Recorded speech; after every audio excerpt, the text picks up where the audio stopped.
Welcome to the Explainer. Today, we're heading straight back to the spring of 1944, right into the brutal reality of the Eastern Front. We're going to break down an absolutely staggering clash of steel and strategy.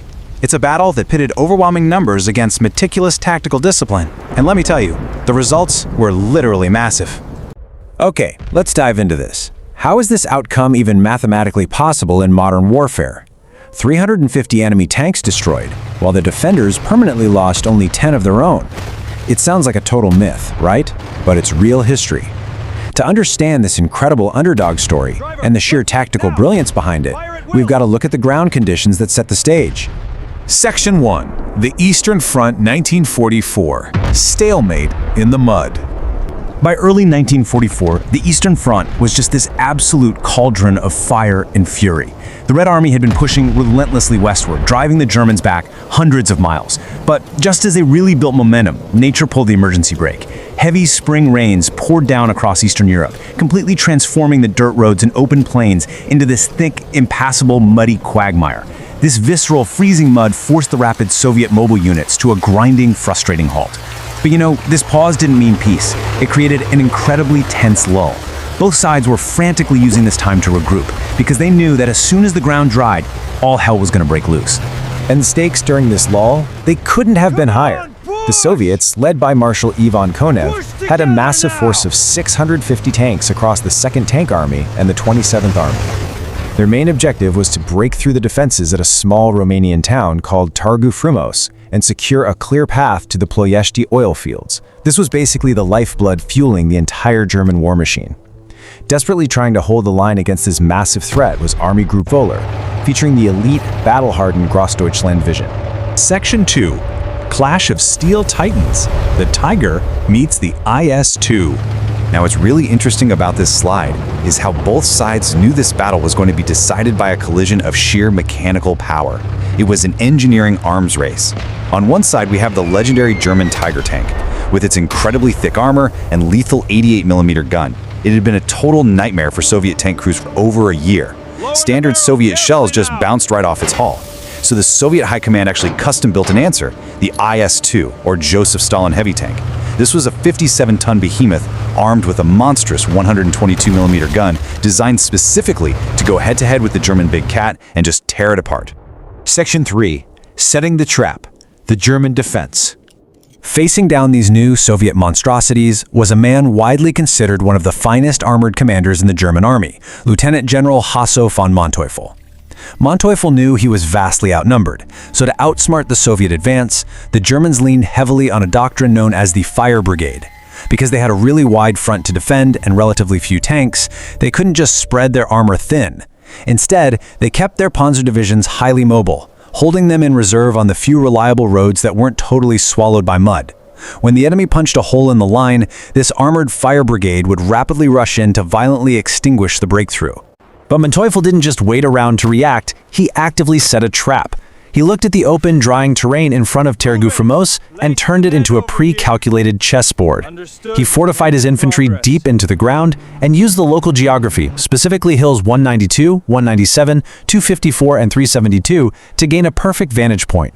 From his headquarters on a hill just behind the town, he had absolute visual control over the entire valley. The kill zone was perfectly set.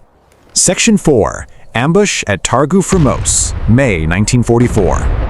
With the trap laid and the mud finally drying, the inevitable clash arrived. The Germans actually expected the attack on May 1st, but the valley stayed eerily quiet. Then, at exactly 4 a.m. on May 2nd, the horizon just erupted. A deafening Soviet artillery barrage rained down on the German positions, forcing the infantry to claw deeper into the earth just to survive. Just 1 hour later, at 5 a.m., the ground literally began to shake as 200 to 250 Soviet tanks charged at full speed into the valley, aiming to completely overwhelm the German lines through sheer momentum. So, the crucial point is how the Germans responded to this terrifying wave of steel.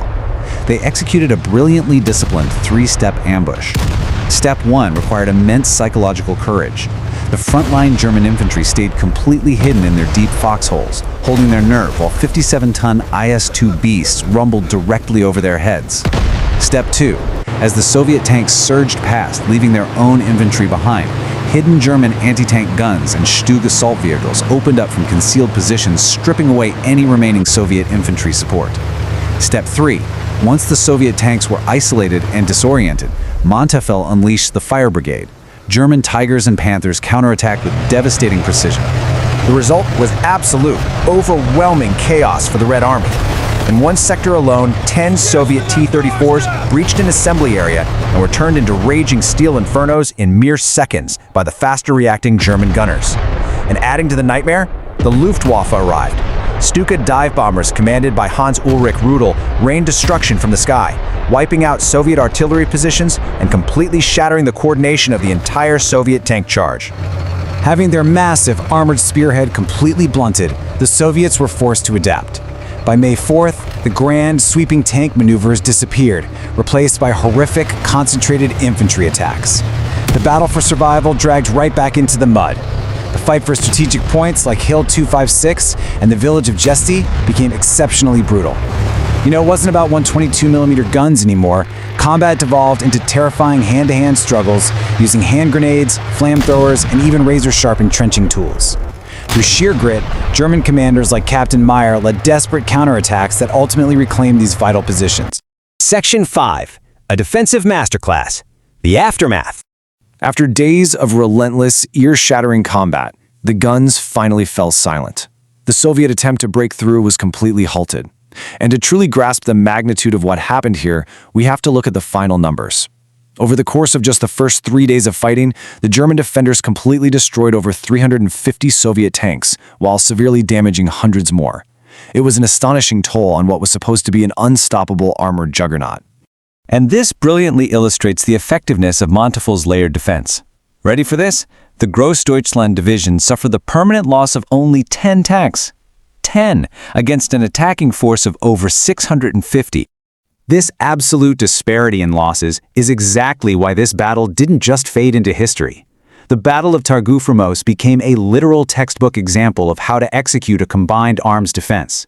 Decades later, during the height of the Cold War, NATO commanders meticulously studied this exact engagement. They analyzed the fire brigades, the hidden infantry, and the layered kill zones to figure out exactly how Western forces might one day stop a massive Soviet armored push into Europe. But I want to leave you with a thought from the Panzer Baron himself. Years later, reflecting on this incredible victory, Manteuffel didn't credit the armor thickness of the Tiger tank or the specific placement of his artillery. He said, in spite of the most careful preparations, the decisive factor in defense was the combat potential of the troops. It's a pretty powerful reminder that behind every grand strategy and every 57-ton machine, it's the raw discipline, nerve, and resilience of the human being that truly decides the outcome of history. So it begs the question, as military technology becomes increasingly automated and remote today, how much does raw human resilience still matter in modern warfare? Thanks for joining me on this explainer. Keep questioning history, and I'll catch you next time.